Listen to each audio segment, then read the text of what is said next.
Football transfer window. I wonder if you get my reference. The wide summer transfer window. Did you ever read A Series of Unfortunate Events? The third book is called The Wide Window. So I just added summer transfer in the middle, which is not creative. How was the Netflix show? Was it good? It was good enough. Was he as good as Jim Carrey? I like Jim Carrey. It wasn't great, but I love the books, so it was good enough for me to enjoy it. Okay. Would I recommend it to somebody? No, they might be like, it was terrible. Plenty of other things, I'm sure, on Netflix that most people enjoy, such as Peaky Blinders, which I'm way behind on in terms of watching it, but still the greatest show I think I've seen. Netflix, all these thousands and thousands of movies and shows. What to choose? What to choose? I'm just gonna watch a rerun of The Office.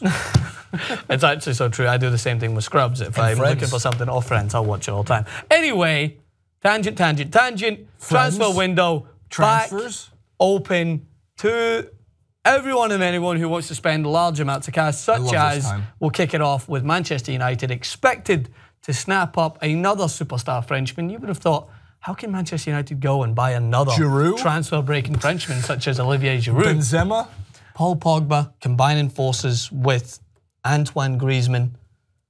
It's a match made in heaven for Manchester United fans. And according to this interview we're going to throw to, there's a 6 out of 10 chance that Antoine Griezmann will be leaving Atletico Madrid and heading to Old Trafford. Take a look. Où la saison prochaine, Antoine Griezmann? Très bonne question. Je pense que ça va se décider dans les 2 semaines. Oh, c'est pas mal comme réponse. Sans langue de bois. Bon, disons par exemple, si je vous dis Manchester United comme David Beckham, vous me répondez quoi? Possible. Possible. Ok. Donc sur 1 à 10. Sachant que 10, c'est... 10, c'est fait, quoi, en gros, non? 10, vous avez signé. D'accord. 6. Ah oui, quand même. Vous vous rendez compte de ce que vous dites? Ouais. What he was saying there, unless you know it completely. I know, pick up some words. I picked up Manchester United. Manchester United. Oui. What he was saying was 6 out of 10, 6 out of 10 may be that he'll leave Atletico Madrid for Manchester United. 0 out of 10, at some point he said in that he would go to Real Madrid. I like his loyalty. Yeah. I mean, I think that would be a severe dagger to Atletico Madrid's fans' heart. I mean, they're trained now to expect this, and we did a good clip with Phil Brown, who does a great podcast, Beyond the Pitch, where we talked about Atletico Madrid.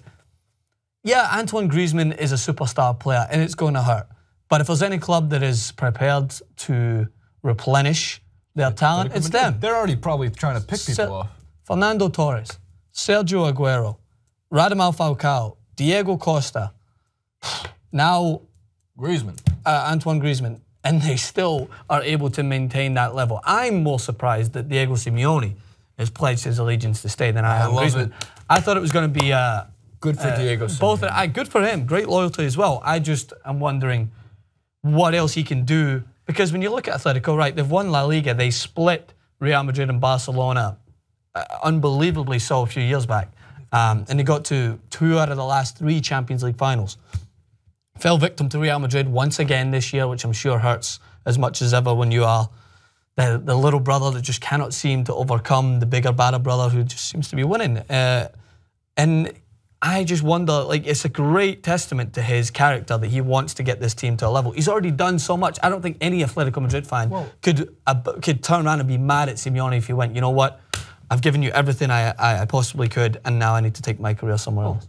They have a new stadium coming. Yeah. Name it after Simeone. Call it the Diego Simeone.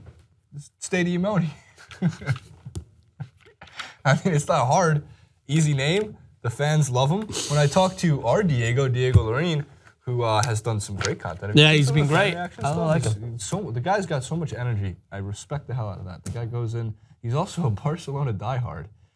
And he's reporting on Real Madrid like rather unbiasedly. And I send him into a Real. I don't send him into a Real Madrid fan club. He willingly went into one, and I feel so bad breaking the guy's heart every time he comes on. But he's good. He's been great. And he was saying too that just the loyalty that Diego Simeone has shown Atletico Madrid. it's nice because I don't want to see any part of Atletico collapse. Yeah. And without Griezmann and Simeone, what do you expect? That they're going to still be able to challenge? Yeah. As much as they used to. Who do you think they could bring in? This is a big question. And I wish Morata wasn't necessarily going to be signing with, it looks like potentially, I shouldn't say looks like, potentially AC Milan. But I mean, who do we go? Get Dani Alves. Atletico Madrid don't go for, they can't Big compete money. for the big players in there. Unfortunately, when Real Madrid is going to be circling the pond for the likes of Mbappe, I'm sure if he decides to head out or Get Mbappe. I mean, if you got 115 million, Just play with 10 men, sell somebody else. Sell somebody. It would be a great signing, I'm sure. But no, you got to be realistic. They'll get great money for Griezmann, and they'll probably go and splash out on several talented players that can maybe make up for that loss. But the system's still in place because Simeone will still enforce it. But there's more transfers to discuss. Renato Sanchez, who was the superstar Portuguese midfielder, only 6 starts at Bayern Munich this season. Ancelotti does like to use his young players sparingly at times, and I don't think that Sanchez expected that going to Bayern Munich. So Manchester United and Juventus are showing interest in him if he potentially would move there. Manchester United, of course, are going to be linked to everyone. They have bags of cash, and they have a huge agenda, which is to get back to the top of world football, especially if they win the Europa League by the time this clip goes up. They may have won it or have not won it. They better have. Thursday clip, I'm sure they would hope to win it. Griezmann is a big one, but there's other transfers that are going to be happening. Jermaine Defoe has earned every right to be a Premier League striker and will be. If you're a club in the mid to lower level tier, I think anyone from the likes of Everton down to I like what Everton's doing. Anyone still in West Brom, whatever it is, you should be looking at a Jermaine Defoe. He's a born goal scorer. I'm not saying he should be your superstar striker, but he's proved again that he has the talent to remain at the top of his game, called back into the England national team. And yeah, unfortunately, Sunderland plummeting down into the Championship. He should be given another opportunity to be playing with a Premier League team. You're going to expect all the usual suspects to go in and try to snap up big-name players. Chelsea back on top. I think they have to strengthen for the Champions League. Great infrastructure there. The midfield of N'Golo Kante, just being N'Golo Kante, there's no one else you need in there. You're going to have to add someone else who can capitalise on such a great safety net. Maybe an attacking midfielder who has a little bit more of an engine, because we know Fabregas has the ability, but maybe someone who can partner with an Eden Hazard. I don't know who. Someone with a little bit more flair in there. I'm sure Chelsea fans would be happy for that. But I'm excited for this transfer window, because I'm always excited for transfer windows in general, but I feel like big clubs are going to be making big splashes. What about 16-year-olds? Well, they've already signed them. 36 million, I believe. Yeah, Real Madrid signed 16-year-old Brazilian Vinicius Jr. It's either going to be Vinicius or Vinicius. Vinicius. The quote that goes with this reads as, Real Madrid have announced the signing of from Flamengo for a reported £39 million. The 16-year-old has played just 17 minutes of a professional football in Brazil's Serie A, but is regarded as one of the best youth players in the world.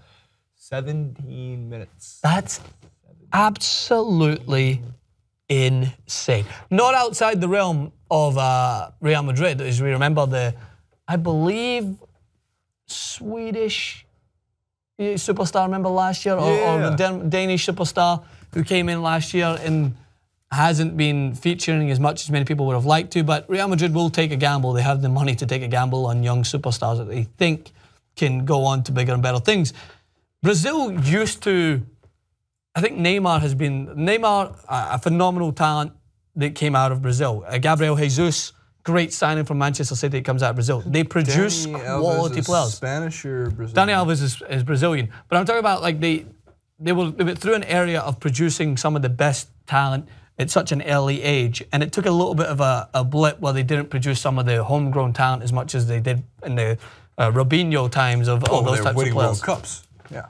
And I think it's important to remember that this country produces some of the best young players imaginable, and I think that it's smart to look at that market as well as buying the bigger names, because Real Madrid, as I mentioned, they've got the money to go out and buy the superstars, but also buy talent for the future. So you never know. 17 minutes, man. It's 17 minutes and 39 million. That's almost $1 million a minute. That's $2 million a minute. It's actually $2 million. It's actually more than that. That's almost $2 million a minute. 2.1 million per minute. We've done it all. Griezmann, 6 out of 10. Griezmann. 1, 2, 3, 4, 5, 6, 7, 8, Griezmann. 9, 10. 6 out of 10. Just telling you, just remember, name it the Diego Stadium Oni.